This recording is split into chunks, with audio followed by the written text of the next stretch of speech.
Now we have this whole big literature on international cooperation. That there are times when, if every country goes its own way, you get into a non-cooperative equilibrium, a prisoner's dilemma or whatever. That everyone's worse off, and that would argue in favor of cooperation, whether it's informal norms or multilateral institutions. This is the G20 summit in Seoul, which the U.S. originally hoped was going to be cooperatively agreeing to avoid undervalued currencies, or formal institutions like the WTO or the IMF. There are times where we agree on let's all have low tariffs together, or let's all cut pollution together, or whatever, where I think that can be very useful. But there's a pretty obvious prerequisite for this.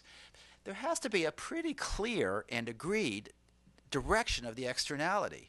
I mean, you may have trouble getting international cooperation over pollution, but no one argues that pollution is good, has a positive externality. Everyone agrees that the externality is negative. But that's not the case with monetary policy. We're not even sure of the direction of the effect on the trade balance and foreign demand.